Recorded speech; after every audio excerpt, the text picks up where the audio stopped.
10 minutes, yeah. Indra? Luckily, we got this Ladakhi film, which I mean, it was by chance. And it was a good film, which we kept as the opening film. So it was quite a rare chance to get a Ladakhi language film. And that too a good film. Yeah. Yeah. Lot of college students, particularly from Film Institute at this time, good films from Calcutta, and there's one institute which is from Haryana based. Yeah. was Rohtak. very good films. Yeah, That's all young filmmakers come out with a very good short films and fictions.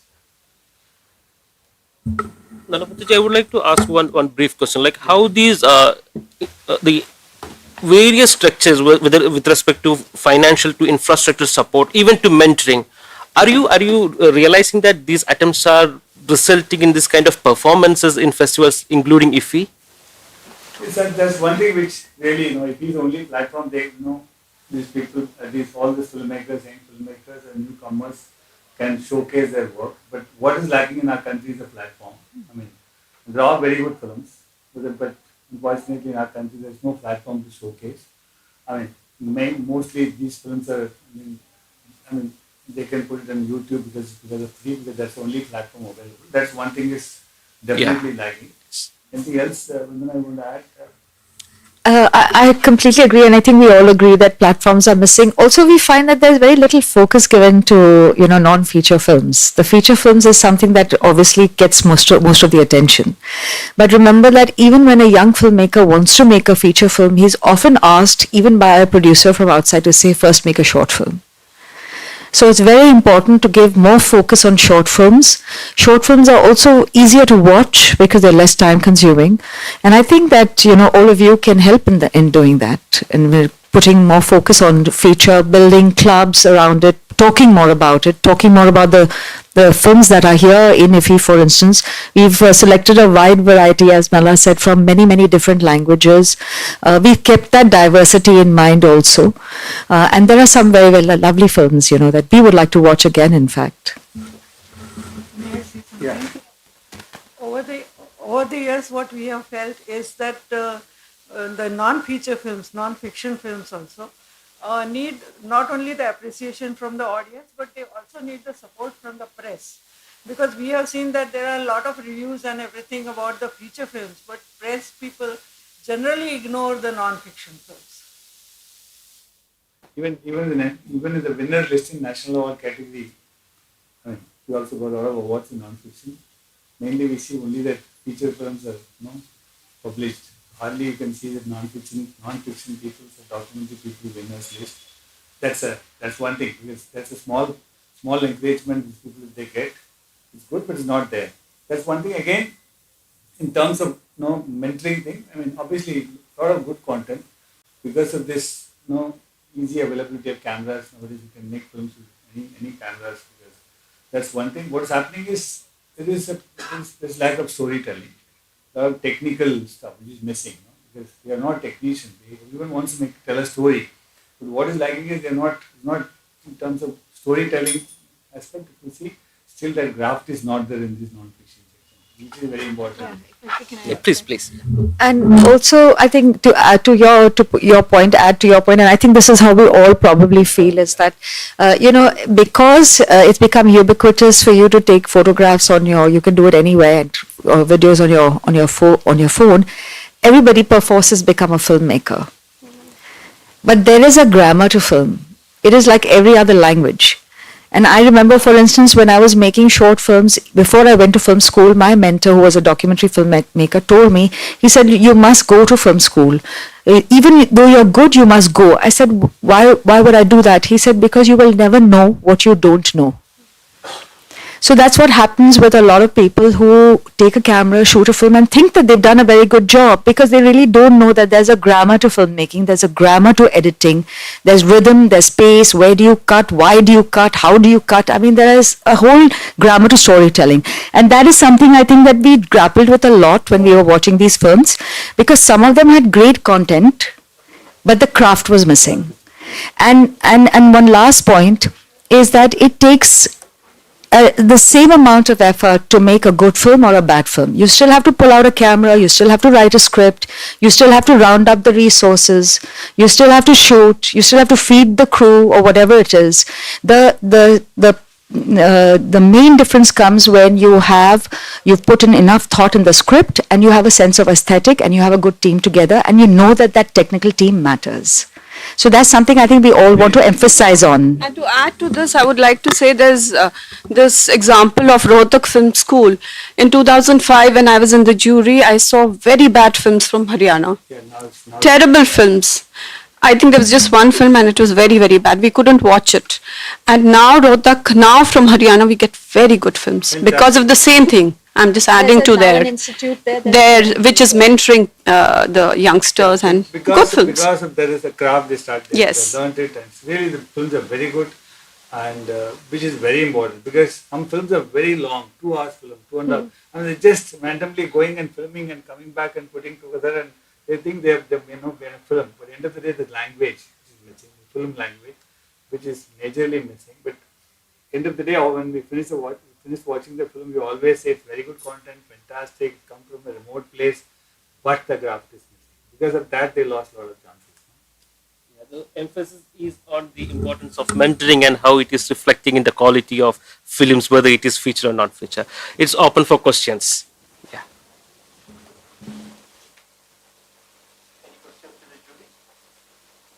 Yes.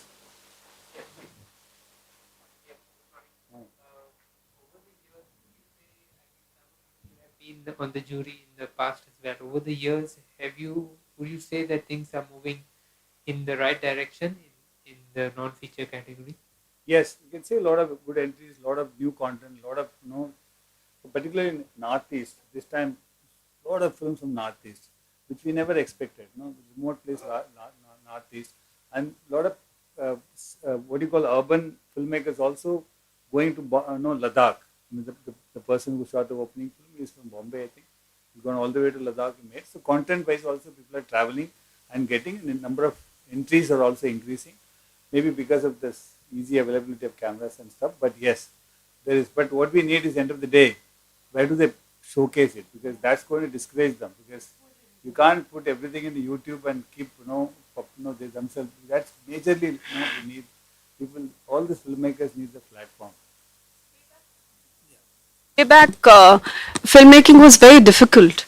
So, we had fewer films, but somehow the films were, I think, quality-wise, they were little not so bad. But now the quantity was there. So finding 20 films also was not that easy for us.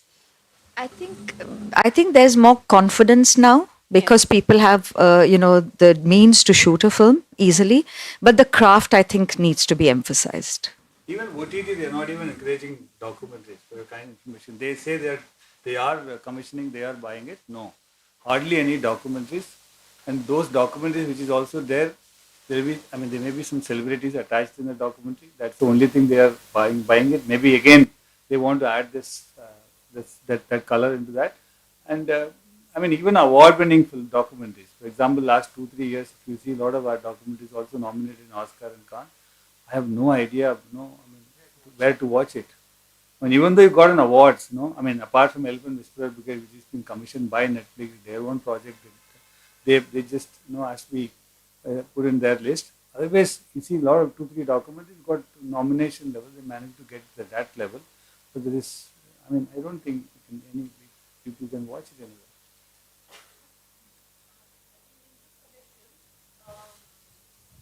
Getting financing for a non-feature film or a short fiction, it is difficult. Yeah. So, but over the years, has it become a bit easier for the upcoming filmmakers to find financing? No. So, how to go about it? What would be your advice for budding filmmakers? I think we also need some kind of guidance in this regard because we ourselves are, most of us or all of us are filmmakers. So let me give you an example. I'm a national award winning filmmaker and I made a short documentary. It went to some festivals. Now I'm making a long documentary since last 6 years and my documentary is stuck in the post-production process. And this is just a case. There are so many cases. frankly, there are no financiers. There are no platforms where funders for non-feature categories. There are extremely rare, or you can say there are none in our country. And also, so basically, since it does not have a prestige, a platform, buyers, I mean, after IFFI, what happens to these films? Where would they go? I mean, sir, we were talking about YouTube, but YouTube is such a random thing. You can put anything on YouTube. So where's that platform where one can watch a serious content? I mean, good films. I'm just talking about good films. Visit that platform, and one can watch those documentary films, for example. So it is extremely difficult to get funds for good films, and I mean, unfortunately, we really lack at it. May I add something to it, answering your question? When I passed out of FTII and I started making films, at that time Films Division was very active, and it was one very sure source for financing so far as non-fiction is concerned. Slowly that source has dried up, so it definitely affects the non-fiction producers. At the moment, there is no support from the government. There is hardly any support from the private source also. So, non-fiction movement definitely needs financial support from big industrial houses and even the big producers.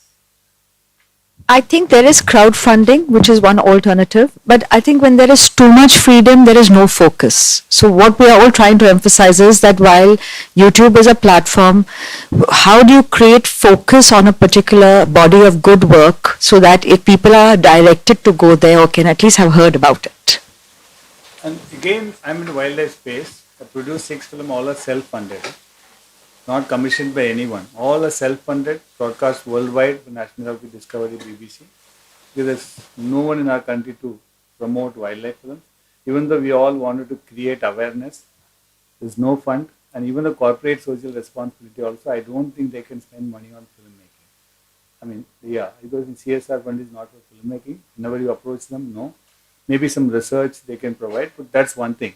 So even if you want to create an awareness, you want to produce film, neither government can do it. Funding, there's no channel. That's very that's missing. We need it. Yeah.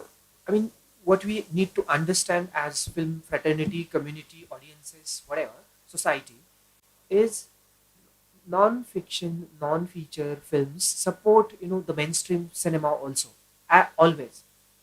Like, whenever we research for a topic, for example, he's been working, he's a legend in the space of, wildlife filmmaking, non-fiction filmmaking and all. So people go and watch those films, and that works as their research thing. Also, it is not possible for the mainstream cinema, commercial cinema to cover nuanced, things in our society from our lives. Only non-fiction films, those filmmakers, covering those small topics, I mean, only non-feature films can do that. So it's not that, to have a stronger commercial and, a kind of a professional, larger length films, we need a very strong kind of non-fiction film making movement, platform and support.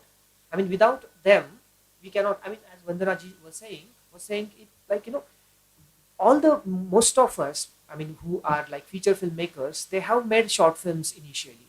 And people also ask, what have you made so far? So, but if they do not get proper mentoring, funds, platforms and exhibition places, I mean, how would they reach? And that's a really, really, a serious thing that we need to think about. We should talk about this. Yeah. Northeast is why, how come this is? Yeah, recently NFDC started co-production and 100% finance for the documentaries, non-feature films. And otherwise, there is another platform which is Docades Kolkata under the initiative of DRI, Documentary Resource Initiative. This is a good, I mean, only it's very, limited platforms are there. And in Northeast, because of Gauti Film Institute, one film is also there in Indian panorama, and new media films, youngsters have started working in this field, especially Assam, Manipur, Meghalaya.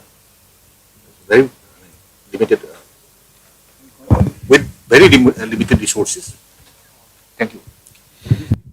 We can take, yeah, sorry. Yeah. We can take one last question now.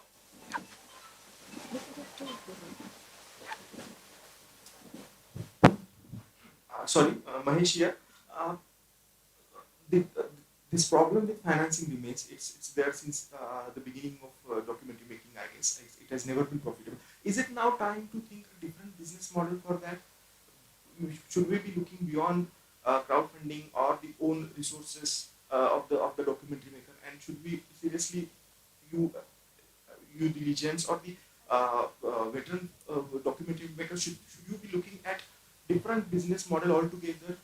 Maybe getting corporate, not corporates, other trusts involved, something like that. Because this is, I mean, the question, as you must have seen, is oft repeated, it's often discussed, but I don't find it, I don't see any solution in sight. Yeah, whatever you said, I think that makes sense because I think the government could give guidelines to corporate houses.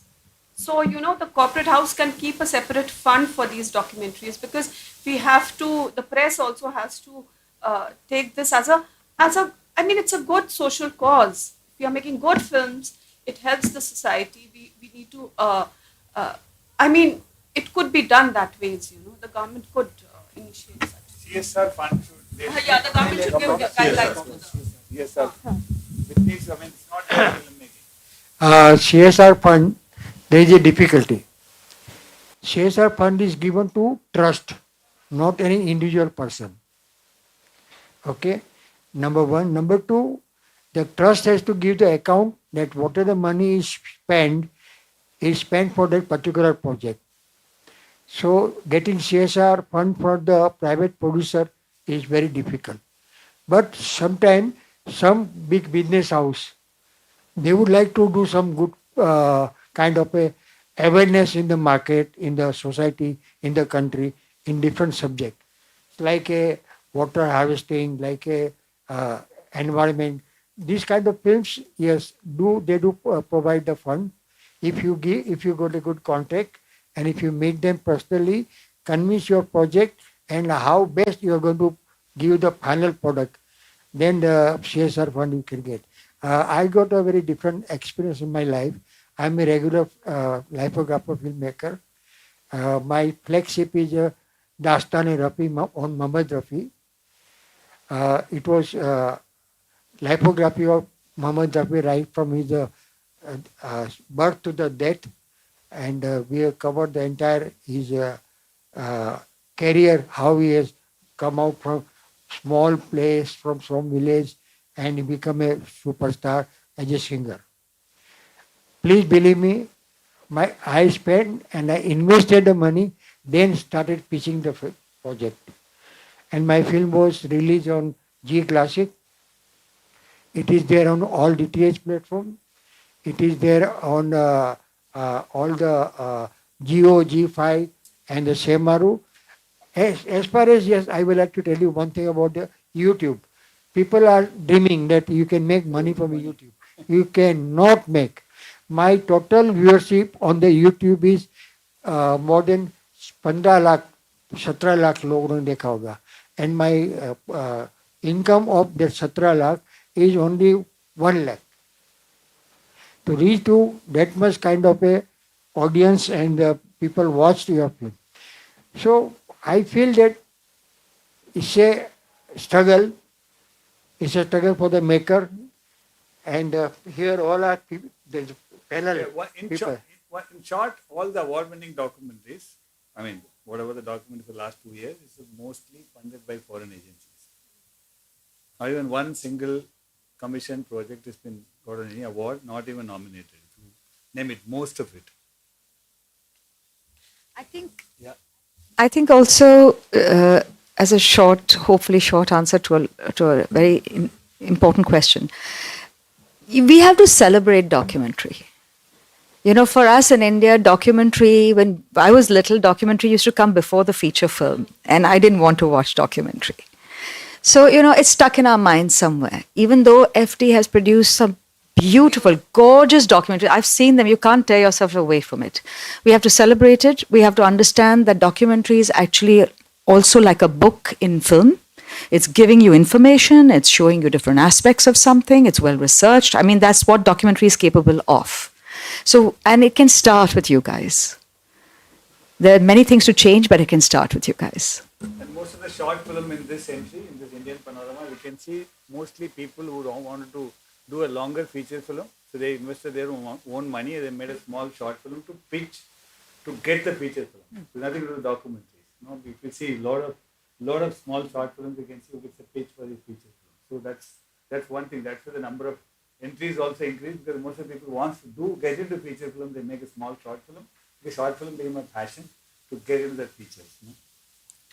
Thank you. Kindly note that selected entries from non-feature category, they will again meet the press in due course of time. I kindly request Nalamuthaji to receive a small token of respect from PIB on behalf of the jury.